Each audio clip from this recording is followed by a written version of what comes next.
নেতৃবৃন্দ, প্রিয় কর্মী ভাইয়েরা, আসসালামু আলাইকুম।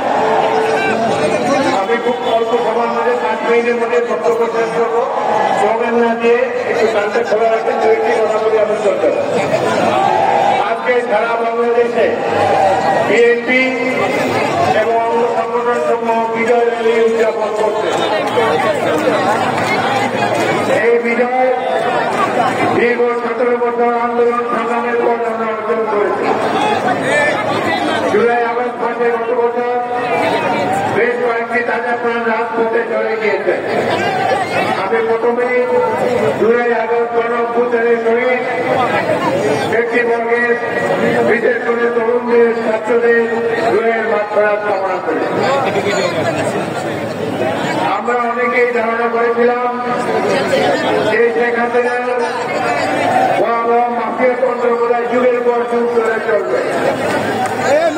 যে ধরনের অত্যাচার, নির্যাতন শেখ হাসিনা বাংলাদেশে মানুষের সাথে করেছে, এক কথায় অকল্পনীয়।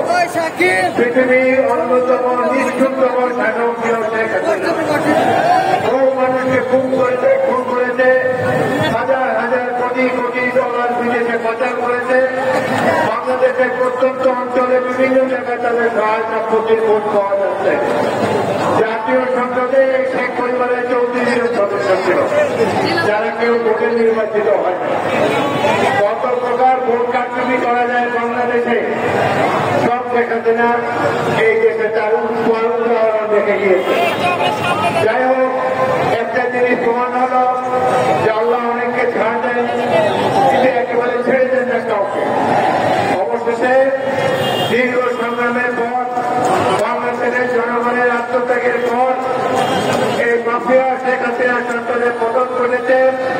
এই জন্যে আমি বিএনপির সকল অঙ্গ সংগঠন, নেতৃবৃন্দ ও কর্মীদেরকে আন্তরিক অভিনন্দন জানাচ্ছি।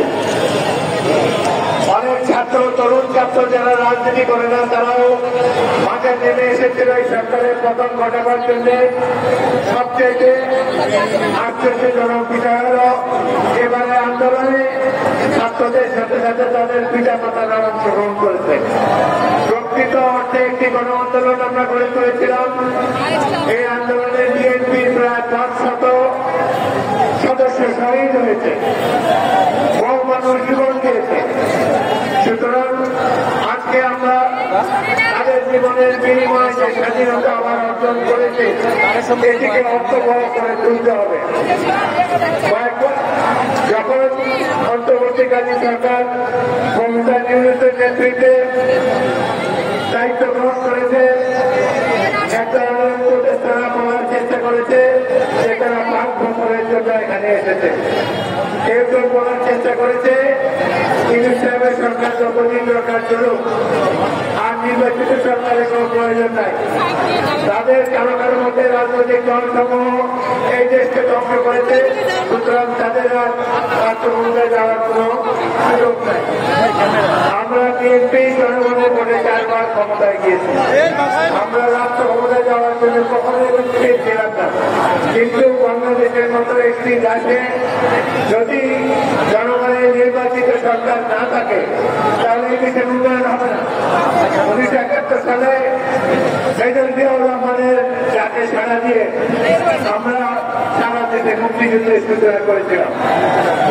তখন যদি আমরা সৈনিকেরা এবং ছাত্ররা পাক বাহিনীর বিরুদ্ধে বিদ্রোহ করে অস্ত্র ধারণ না করতাম, তাহলে এই দেশ আজও স্বাধীন হতো না। 71-এর যুদ্ধ ছিল গণতন্ত্রের জন্য যুদ্ধ। এই গণতন্ত্রকে ধ্বংস করেছে আওয়ামী লীগের সরকার। যখনই আওয়ামী লীগ রাষ্ট্রপতির মাধ্যমে রাষ্ট্র ক্ষমতায় এসেছে, দেশকে ধ্বংস করে গিয়েছে। অবশেষে আমরা জনগণকে সাথে নিয়ে গণতন্ত্র প্রতিষ্ঠার জন্য আবার উদ্যোগ গ্রহণ করেছি। উপদেষ্টা পরিষদের কোন সদস্য তাদের মন খুবই খারাপ নির্বাচন দেওয়া। কিছুদিন আগে প্রফেসর মোহাম্মদ ইউনূস আমাদের নেতা জনাব তারেক রহমানের সাথে লন্ডনে একটি বৈঠক করেছিলেন। সেই বৈঠকে তিনি ওয়াদা করেছিলেন যে ফেব্রুয়ারি মাসের মধ্যে জাতীয় সংসদ নির্বাচন দেবেন। আমি এই সমামঞ্চ থেকে তাকে আন্তরিক ধন্যবাদ জানাতে চাই, তিনি তার কথা রেখেছেন। আমরা ক্ষমতায় যাওয়ার জন্য জনগণই দিয়েছি। জনগণ যখনই যদি সুষ্ঠু নির্বাচন হয়, যদি আমাদেরকে দায়িত্ব দেয়, আমরা ইনশাআল্লাহ দায়িত্ব পালন করব। এই দল জিয়াউর রহমানের দল বাংলাদেশী জাতীয়তাবাদের ধারক অনুসারী একটি রাজনৈতিক দল। আমরা জনকল্যাণের জন্য রাজনীতি করি, কিন্তু দেখা যাচ্ছে দু একটি দল যাদের জনসমর্থন নাই, এদের মধ্যে কেউ 1971 মুক্তিযুদ্ধের বিরোধিতা করেছিল। তারা জানে জনগণ তাদেরকে ভোট দেবে না, সেই দিনে তাদের মন খুবই খারাপ। নির্বাচন না হলেই ভালো ছিল। তারা এই গত 1 বছরের নির্বাচনের স্বাদ কিছুটা অনুভব করতে পেরেছে। তারা চেয়েছিল এই বছর এইভাবেই তারা দিন কাটিয়ে দেবে। যাই হোক, এখন বিএনপি নেতা কর্মীদের কাছে আমি সবশেষে একটা অনুরোধ রাখতে চাই। আওয়ামী লীগের পতন কেন হয়েছে আপনারা দেখেছেন। এই শরীর শাসনের পতন ঘটেছে দুর্নীতির কারণে, ভুয়া নির্বাচন করার কারণে, অর্থ সম্পদ লুট করার জন্য এবং জনগণের উপরে বিরোধী দলের সাধারণ মানুষের উপর অত্যাচার করার কারণে তাদের এই পতন ঘটেছে।